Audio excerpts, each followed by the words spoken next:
speak on having to hurt people, having to kill people behind the mission, behind the name? Are you ready to die behind that name, behind that mission? Fred died already. Huey died. Malcolm died, right?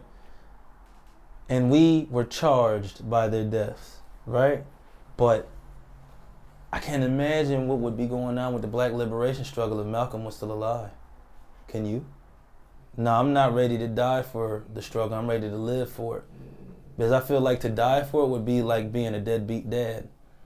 I would leave it behind without raising it to be what it's supposed to be. I'm trying to be like that man over there, 77 years old, still fighting. You know what I'm saying? So, I'm not here to die for the liberation. I'm here to live and see it to fruition. You know, that 10-point program, we want the freedom to determine the destiny of the black community, right? I want to make that happen in real life, not just theory. And I can do it. I will do it, and I will kill anybody that tries to stop me. My God, is that the faces of the future? Chairman Birdsong, how you doing today? I'm well, yourself? I'm doing well. What's your day been like so far? Busy. Busy? What does busy mean though? Like, what does a day in the life look like for you? Monday through Friday or Sunday? Monday through Friday, and then tell me about Sunday as well. Monday through Friday, we get here early. We go through some preliminary things, making sure everything's secure, making sure everything is organized and cleaned up. And then it could vary, we could have to go walk some little girl to and from school. We could have to go respond to ICE in Northeast Philly. We could have to go respond to police brutality somewhere. We could have a food drop-off coming. Right. It's just, it's kind of like you never know what the next day is going to bring. You just respond to it accordingly. Right. So what's the I guess the communication line? I know you have like some people in here too as well. You have your comrades. So like, say you come into the office one day, you come into the HQ one day, you have to walk a little girl to school. You have to go respond to ICE at the same time. How do the orders go out? Well, first we would first try to see if it was something that we could do. I guess the word would be one after the other, as opposed to at the same time. So like if they say, a lot of times people say ICE is somewhere.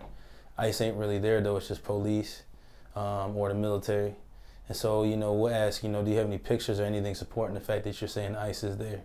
And if they do, and ICE is actually actively brutalizing someone, then we'll send some comrades there and some comrades to walk the little girl.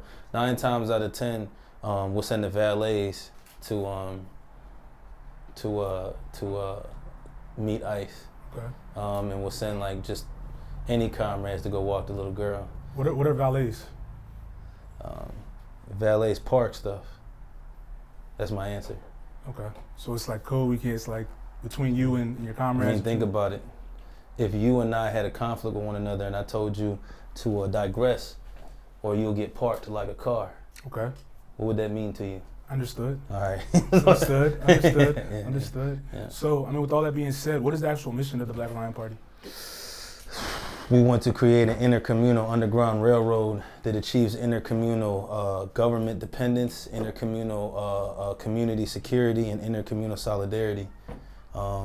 First for the black man, woman, and child, and then for cause of the ability to do it for the black man, woman, and child, for every other ethnic background that's oppressed by white supremacy, right. Including poor white people themselves. Okay. So it's just like Fred Hampton's idea of a rainbow coalition. It's that.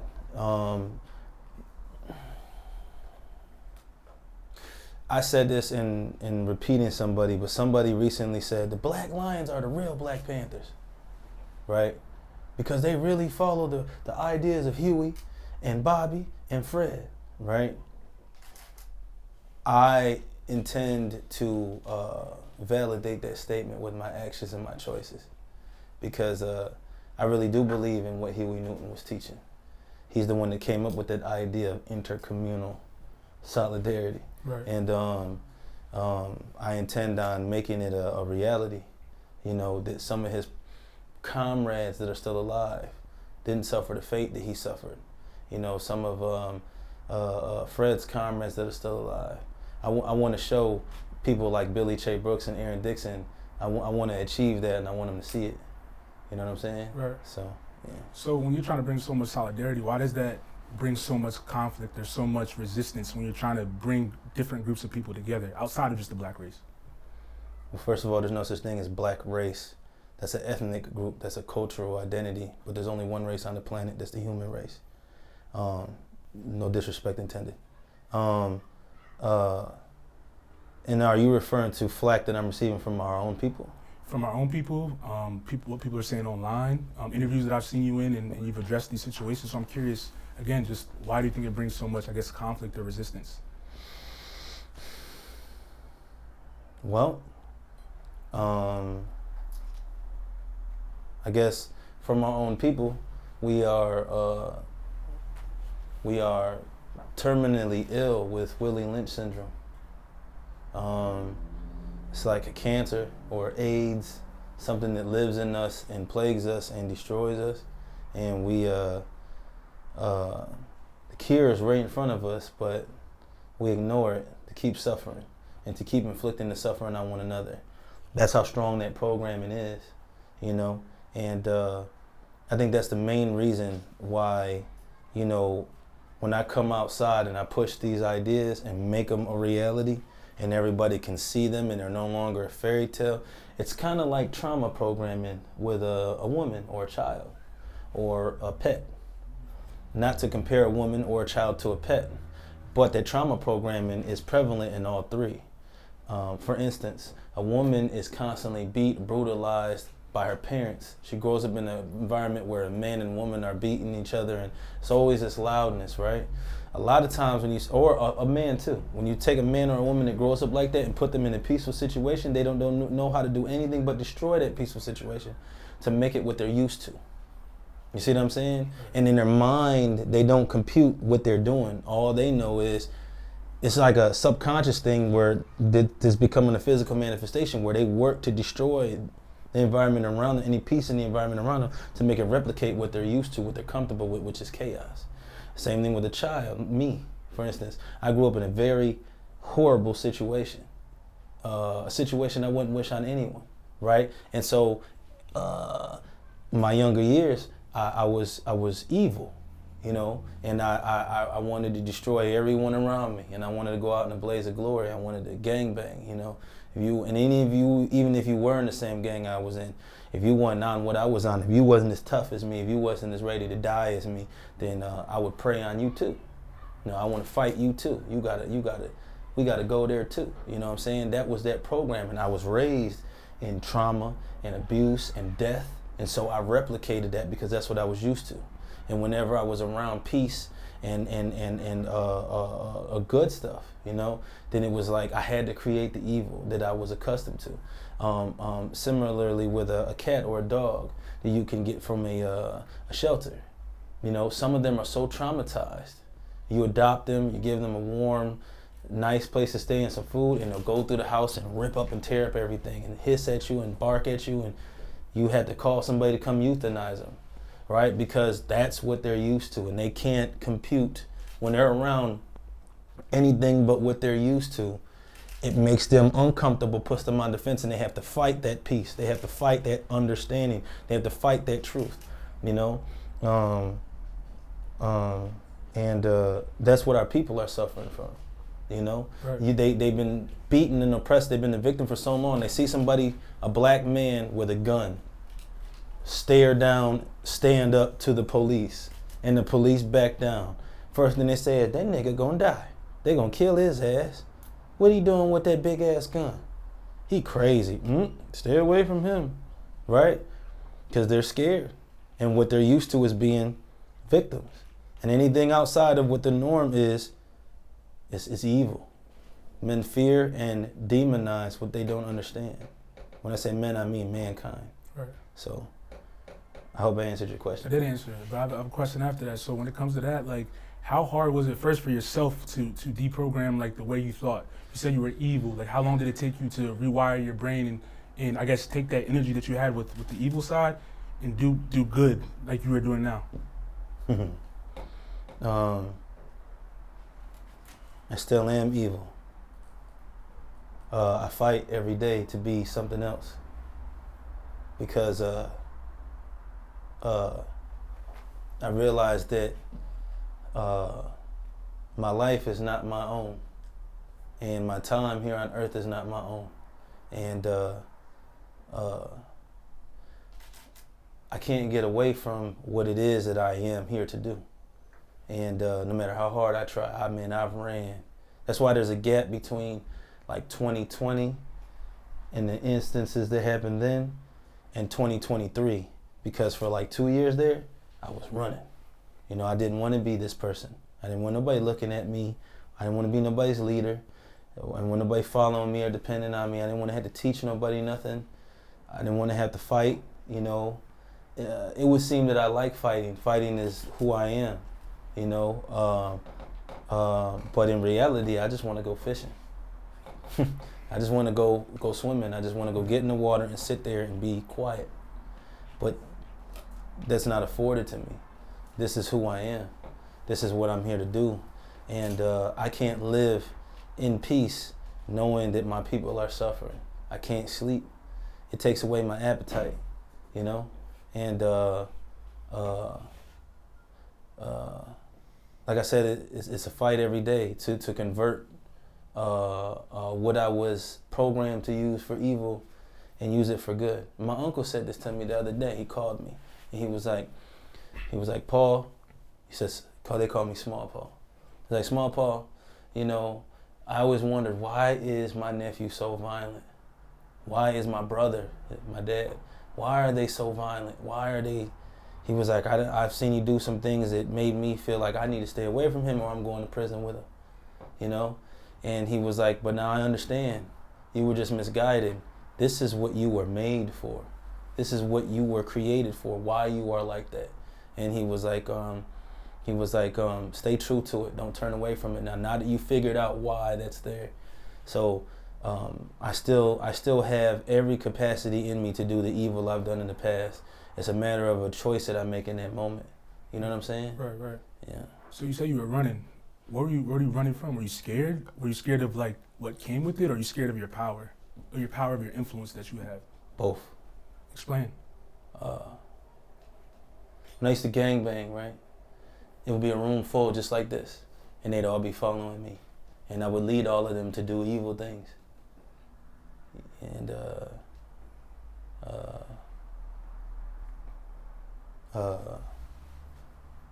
I don't ever want to lead anybody wrong like that again. And so there's always people bothering me, you know. Hey, Paul, you should do this and you should do that. Man, you got so much potential. You should do this, you should do that. And I'm always like, leave me alone. I don't want to be nobody's leader. But it's not really, like I said, I ran, like I hid. I did my best to hide. I was walking through the mall one day trying to buy some stuff for my daughter. And it's you. Oh, man. Tried to jump in the store. I'm thinking, okay, while they was looking for their phone, I got away. Next thing I know, I'm in the store. I'm looking in the rack, trying to act like I'm not there. And they're right there looking at me. Right. Hey, what's up, man? I could buy that for you, man. What you trying to get? Like, just following me. Right. You know what I'm saying? Like, no matter where I go, they see me and they know who I am, and they look at me like, oh, he's hope. You know what I'm saying? He's a fearless leader. He's a hero. And no matter what I do, no matter where I go, it doesn't matter what state I go to, what city I go to, they know who I am. I just can't hide. I can't even hide in the country, man. So there's no purpose of running anymore. So how do you deal with that? Because sometimes, like when you're such in the limelight the way that you are, when you're having so much influence in a city like Philadelphia, not even just Philadelphia, but across the nation, how do you deal with, I guess, the paranoia that comes with it, the people following you, trying to keep your family out of the limelight? How do you navigate those instances? I try my best to be nice to everyone and give them pictures when they ask for it, and I don't sign anything. Okay. But I will give them pictures. I will listen to them talk to me and tell me their little stories and things like that. But violence, you know, the knowledge that I am capable of that violence, it makes people follow me from a distance, you know? And I've literally had people say, Can I talk to you? Please don't throw your knife at me. You know, please don't hit me. I don't want to fight. I just want to talk. You know what I'm saying? Like, approach me like that because of the folklore. Right. You know what I'm saying? And so, and there's videos of me doing evil stuff out there. You know what I'm saying? So I think the reality of the fact that I can take you up out of here if I feel like violated by you, it's like it makes people give me a wide berth as much as they want to. And so those with intentions that are bad, they are following me.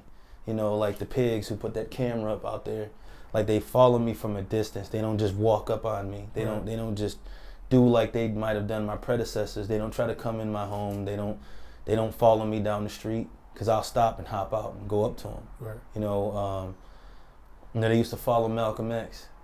And I told the one brother, I'm glad that I wasn't there, because Malcolm would have had to chastise me, because I would have pulled over the car, I would have hopped out and went, punched out the glass and pulled the cop out of the car, following me around like that. You know what I'm saying? You know, I'm not nobody's victim. I'm not nobody's, nobody's gonna bully me. That's your reason why everybody is looking at me like that. Because I embody, you can't pick on me. I embody, you can't victimize me. I embody, you can't bully me. I embody slavery, can't touch me. I'm not gonna be nobody's slave. I'm not gonna be nobody's victim. Right. You know what I'm saying? So I think it's a two-way thing. It makes everybody like, oh yeah, they follow me because of that, but they give me respect and give me space because of that too. Right. So Remember, one officer said specifically to me, he was like standing there looking at me. And I'm like, what you looking at? He was like, look, man, I don't want no trouble. I'm only doing what I was told. You know, I was told to come here and watch you, see what you were doing. And I'm like, take a picture or something and keep it moving. He was like, you have no idea how much I want to just listen to you. You know? He was like, at the end of the day, I want to go home. You know? I want to go home too. He's like, so listen, man, can we make a deal? I'm not going to say nothing to you. I'm not going to do nothing. I'm not going to approach you. I'm going to stay this distance or further, but I have to stand right here because they ordered me to. You know what I'm saying? And I respected that. You know, it's common human decency. He has no choice. He has to feed his family and do what he's supposed to do, or else he's going to get in trouble. Because he has a handler. He's a slave. You know what I'm saying? And I know what that's like. I used to gangbang. I used to have a big homie, you know, that I had to listen to him or else. You know, and so now me, unlike everybody, I took the or else. Yeah, I took the or else. You know, you want to have 4 guys jump me? Good luck. You know what I'm saying? But you know, a lot of people ain't ready to take the what else, the or else. A lot of people ain't ready to take that red pill. They're not ready to separate from the matrix and be free. So I see that, and I let that officer be there watching me. I let him do what he had to do. I didn't continue to have a conflict with him because I knew he didn't have any, he had a choice, but he didn't have it in him to make it.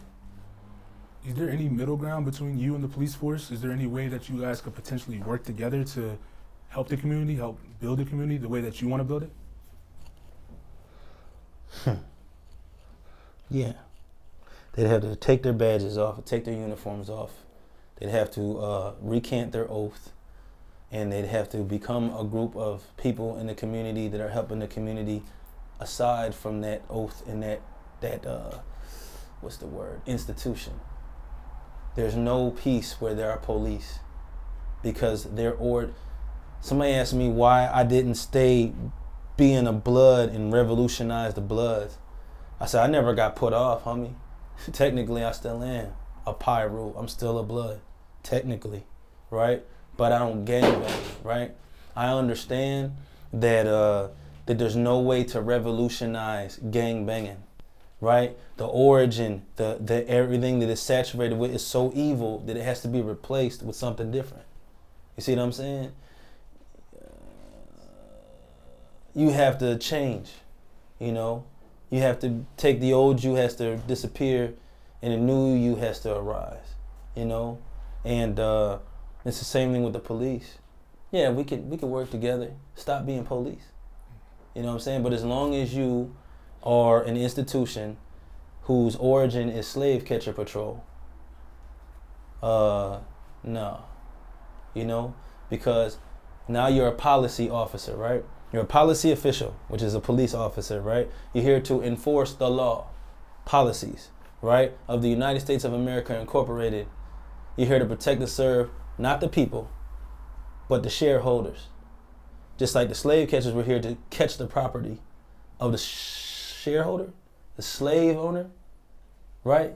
And to protect and serve him. You here for the same reason. And somebody will say, well, there's black police officers now.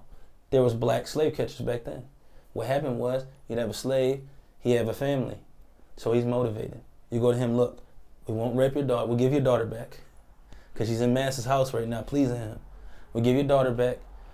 We'll give you your wife back. We'll leave your son alone. We'll give you a little plot of land and a little shack at the edge of the plantation. Nobody will bother you, but you got to help me catch my property. Because you black, you're a nigger, and I'm a nigger, and he's a nigger, and he's a nigger, and all you niggers got the same instincts, come from the same place. So you think like he thinks, and he thinks like I think, and I think like he thinks. So if I get you, you can help me catch them when they run. That's where the black slave catcher came from. And that's why there's black slave catchers out there right now. I don't call them police officers, I call them who they are. They don't like that reality. Nobody does, you know? I accept the reality of who I am, you know? People ask me all the time, what do I think about people calling me a hero or comparing me to Huey Newton? I don't. I'm a dark, evil, ugly, vile individual. I just have a purpose, and that purpose gives me a reason to make a decision every single day. See what I'm saying? So I'm no better or different. Matter of fact, I'm probably worse than everybody else. I'm probably worse than everybody in this room. You could probably combine the sins of everyone in this room and put them in a big ass bag, and they won't compare to the evil that I've done. Never will. Doesn't that just make you a human though? It makes me a human, but it makes me a worse human than most other humans. Because there are things that I did when I was a teenager that most adults wouldn't do. Even if they were high on all the drugs in the world, and I did it sober. See what I'm saying? So, you know, no, that don't make me human. You know, that makes me a very vile, evil human that's capable of a lot of evil and has decided to do good. And that's why when people say they're scared of me and they don't trust me, I never demonize them, or I never say they're wrong, because I know what I've done. I know why you don't trust me. And I don't mind you analyzing or critiquing what I'm doing as long as you need to see. I don't want you to trust me. I want you to know. See? Trusting something is believing it, is putting hope and faith in it, but knowing it is a whole different ballgame. You see it, you know what it is. Nobody can tell you different because you know, right? And so this knife, if I pull it out and I take a piece of cardboard and I hit the cardboard with it, this knife is a cold steel Leatherman. It'll go right through it, right? Now, you might believe me right now because I just told you that, but if I give you the knife and have one of the comrades grab a piece of cardboard and you hit it and the knife goes all the way through, then you'll know. That's the difference. I don't require anybody to believe in me. Come see, so you know. You see what I'm saying? Right. Yeah. So what does it take for people when they come in to see what you got going on, to become a believer or whatever you call, a follower, a comrade? How long, what's that transition period from them coming off the streets to hear what you have to say, sit in one of your classes? What's that transition period like until they become an actual like Black Lion? Are you asking for an individual in their mental process, or are you asking for the requirements? Both. Start with the mental process first. That depends on the individual, because I've had people watch me for months before they spoke to me. Right. I've had people watch me for a whole year. There's people who have literally watched me for, I have people that have been watching me since 2020, okay, and they just now spoke to me. So I guess it depends on the individual. There's 6 years. Somebody was watching me for 6 years and then finally came up and joined the party. So, and then there's people who watched me for 5 minutes and been like, whatever he's doing, I'm doing for the rest of my life. You know what I'm saying? So I guess it just really depends on the individual and what shaped them and molded them, and what generates their thought process. You know, now as far as the requirements, you're a prospect for 6 months. And then after that, you're a soldier for 6 months. You're the lowest rank in the party for 6 months. And then after that, once you've gone through that year, you spend another 6 months training for a rank and file. See what I'm saying? So anybody who has an actual, if there's like somebody who has an actual rank like Minister of Information or Sergeant or Lieutenant or Captain or anything like that, they've been around for a year and a half before they could get that rank. Police get 10 weeks before they get to decide whether somebody lives and dies or dies. The military, 10 weeks basic training before you can be shipped off, and you can decide if somebody lives or dies. With us, you get a year and a half of training before you decide anything. Before you decide how many loaves of bread to put on the table outside when we feed people, let alone if somebody lives or dies. What type of education do you teach? I know there's a process, obviously, from the mental state to what you just explained, common rank, but what's the education aspects? I know there's an education aspect, just based off the videos I've seen, the teachings the clips that I've seen as well, but what's like the most important thing that you try to teach the people that want to join the Black Panther Party? Intercommunal solidarity. That's the idea of generating the intercommunal underground railroad. That's like the biggest, that's the only way freedom is possible. Anybody who thinks otherwise is fooling themselves.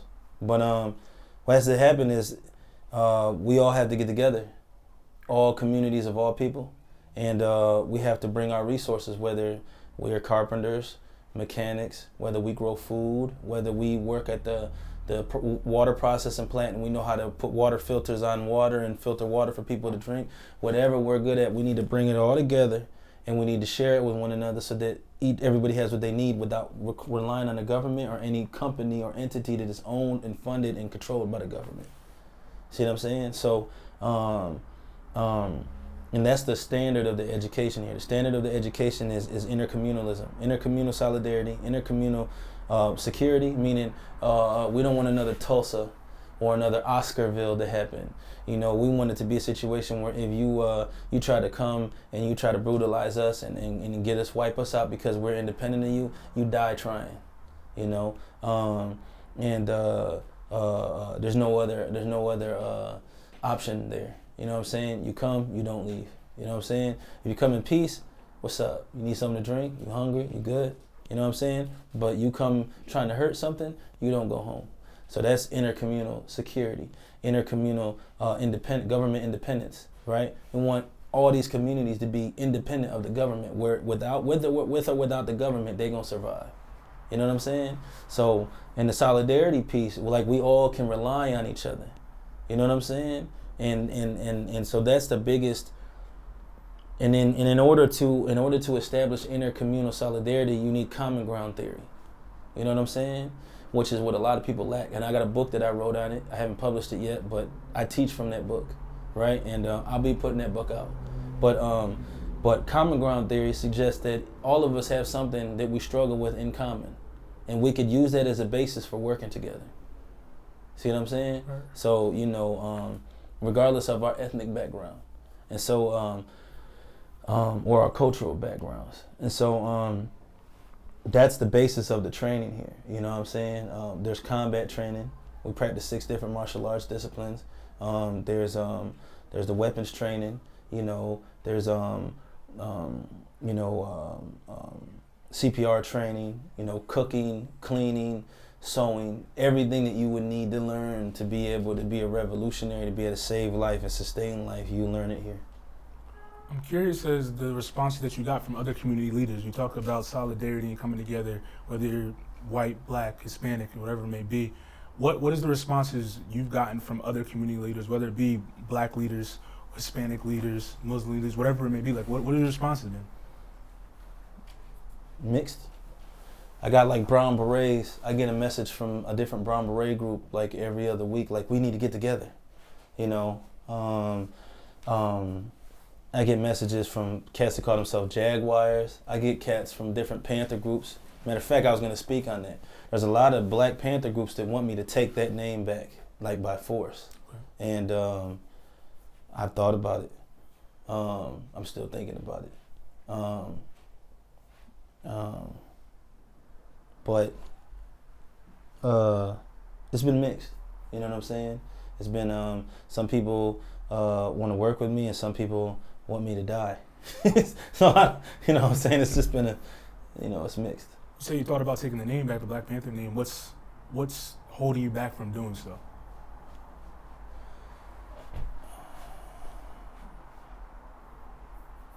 I just don't want to hurt nobody. Because I know there's little dudes out there who think that they're, in some way, shape, or form, some type of Black Panther. And they're like, they're listening to these elders and these different people who have basically shame-casted me. Basically, oh, he's fake, he's not this, he's not that. Don't listen to him, da da da da. And I don't want anybody listening to that and then to move on us based on that, and then we end up murking them. You know what I'm saying? And, just think about it, right? There's a group of men that came from Jersey, 6 of them. And they came over here to debunk me, to check me, and all that other stuff. And when we were sitting in this room just like this, and I stood up in the middle of the 6 of them and said, I'll fight all 6 of you right now. Right? You came here to put me in my place, let's do it. And the response was, nah. You know what I'm saying? Right. And it's constantly that, but there's gonna be somebody that's gonna actually step, and then they're gonna die. And it's gonna be like, why did that have to happen over a name?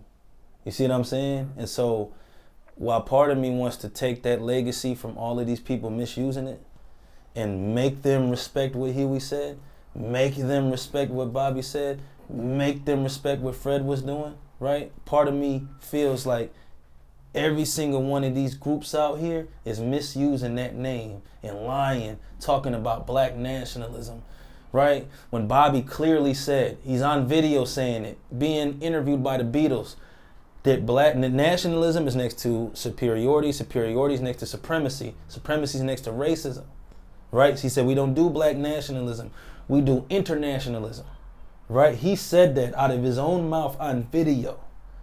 And yet these cats is still pushing this racist ideology where forget everybody else, we only focus on Black people. That ain't our problem. Huey Newton specifically said, we are not Black nationalists. He said, we are not. He said, the Black Panther Party is not Black nationalist. He said it out of his mouth. He even wanted to commit party members to Vietnam to fight in the Vietnam War on behalf of the Vietnamese. He went to Palestine to see how we can get together and fight together. So these people are lying. And it makes me want to go upside their head, touch their jaw. You know what I'm saying? Like they lying. You can say whatever you want to say about me, right? But Huey Newton was not a racist. Neither was Bobby Seale, neither was Fred Hampton. And for you to say that about them, it's like, what? You know what I'm saying? Like it's like enraging. So if I did take the name back, it would be for that reason. And I know that. Remember you said, am I scared of my power or what I can do? I can murk a whole lot of people like that. I could literally mount up an army and go purging until the U.S. government stopped me. But that ain't what I'm on. That ain't who I am. I'm not no gangster no more.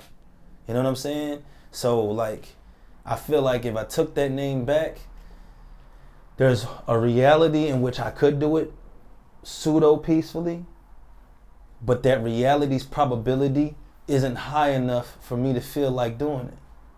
Because I'm thinking about all these people who follow me, who live and die by what I say, and what they would be getting into standing behind me if I did that. And then I also hear everybody when I go down the street, Black Panther, Black Panther, Black Panther. They don't call me Black Lion.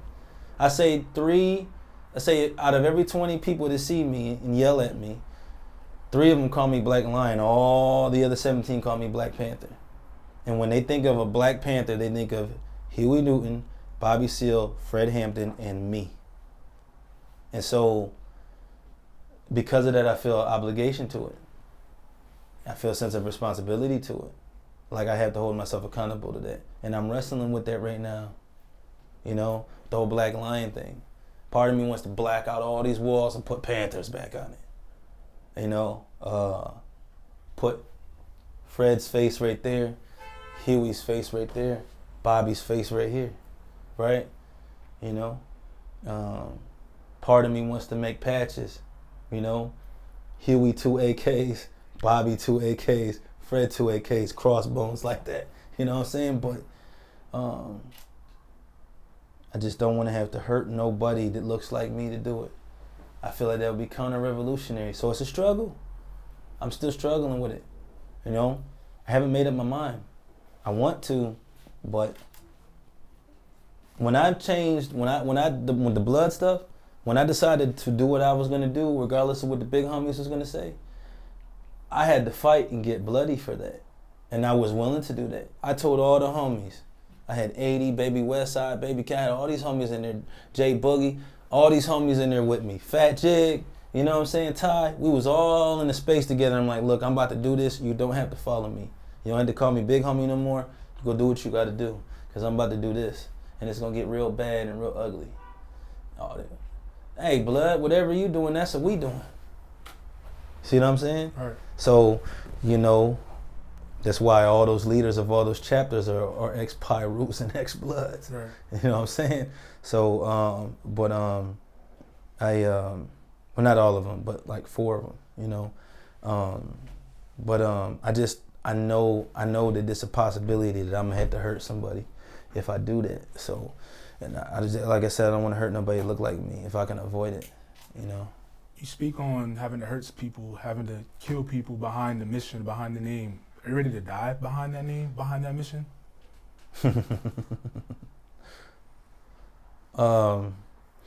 That comrade right there, Jay, in the background, he came to me one day and said, I'm ready to die. I said, 100 push-ups.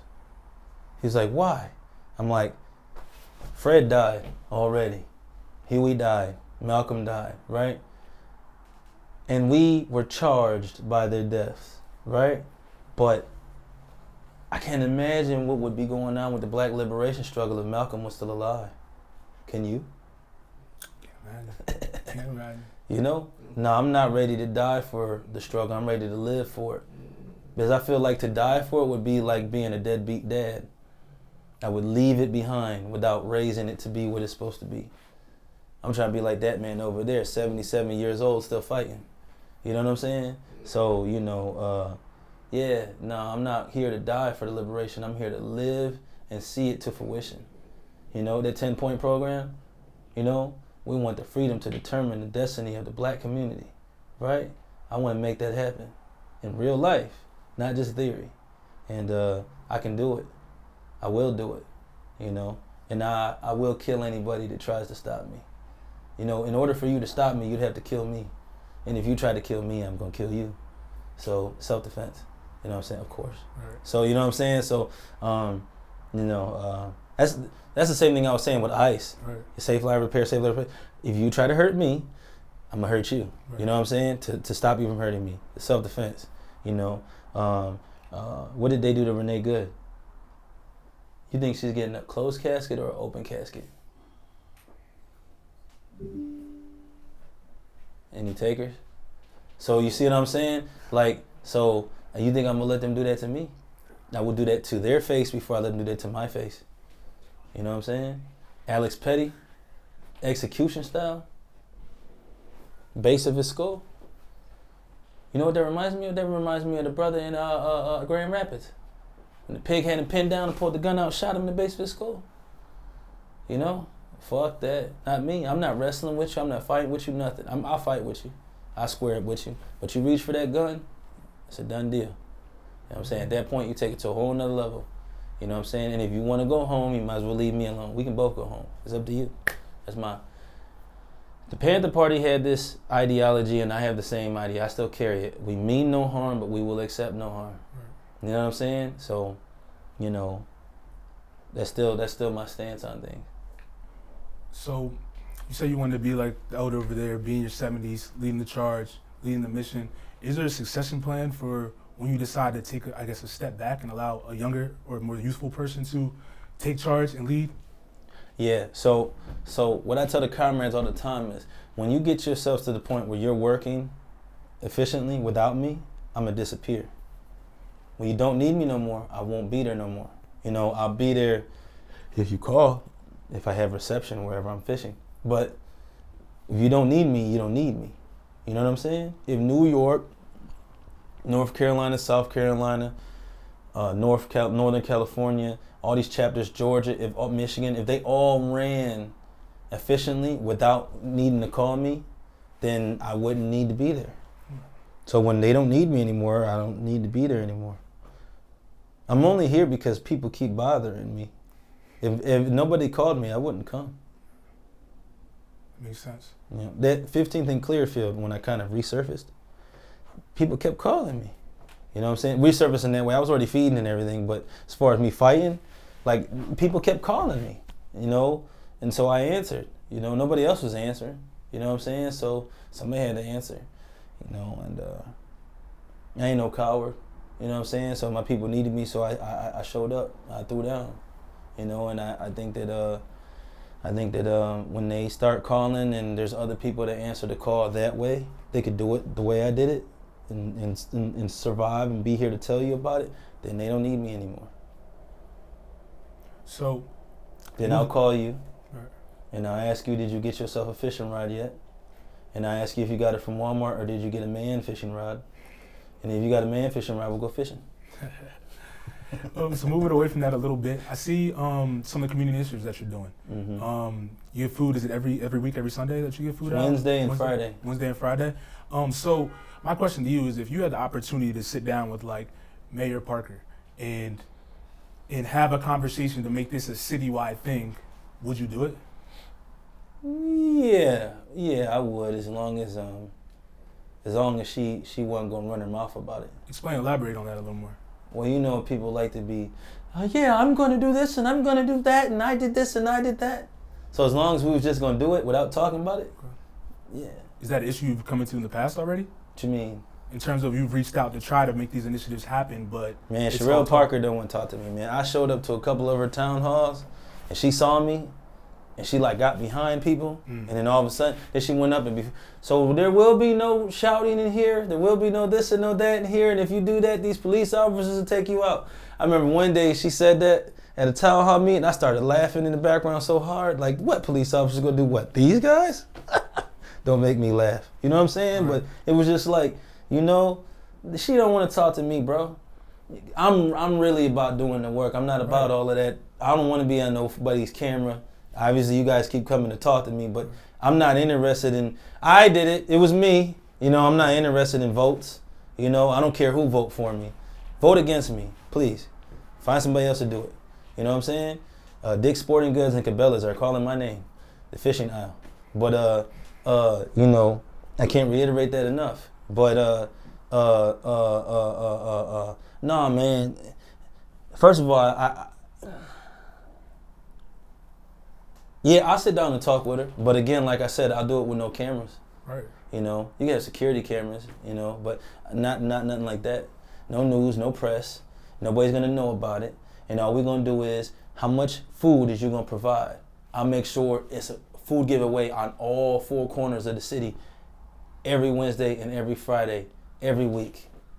You show up with the food, we'll get it out there. That's all. If there's anything else other than doing it, I'm not interested.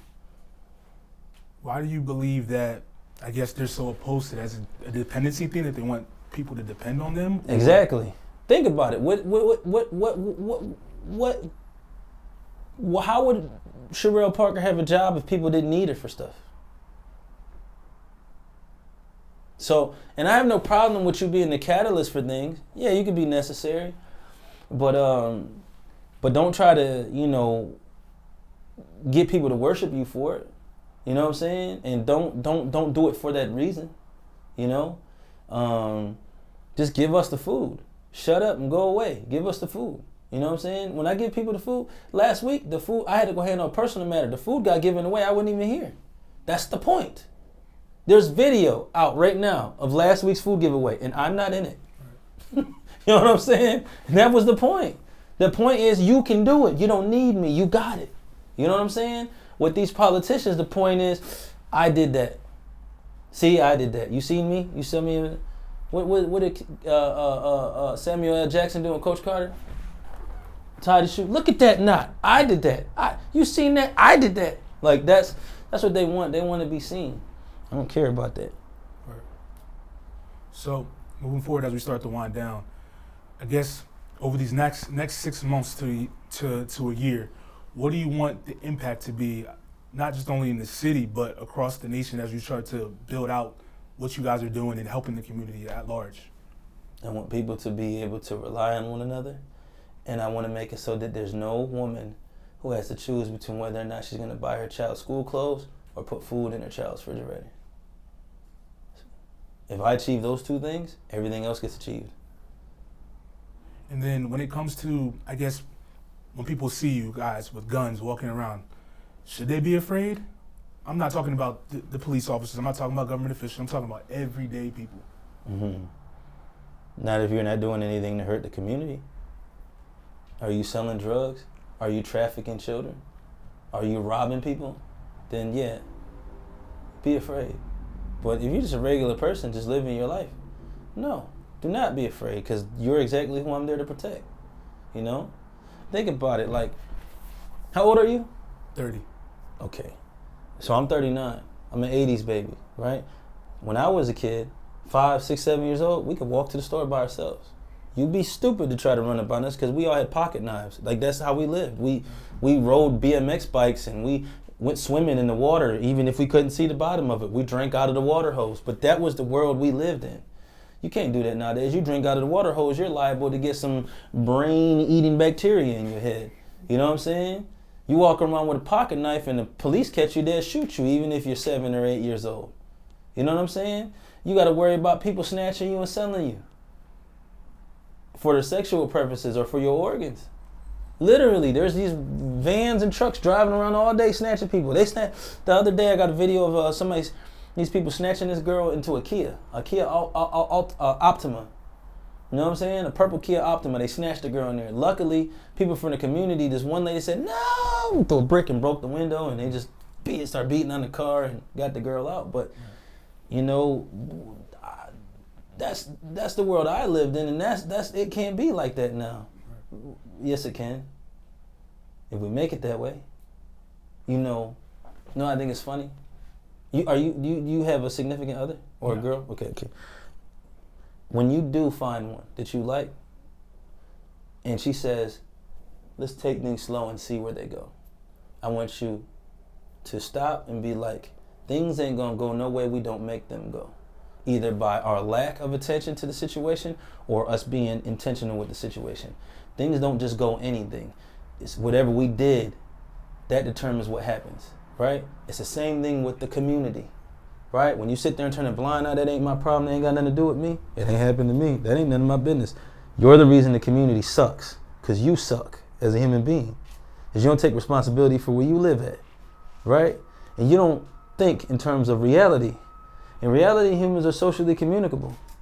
If you ask for a glass of water and a comrade goes and gets you a glass of water out of the tap and he comes back and that glass of water is brown, if I ask for a glass of water too, from the same faucet, you think my water's not going to be brown? See what I'm saying?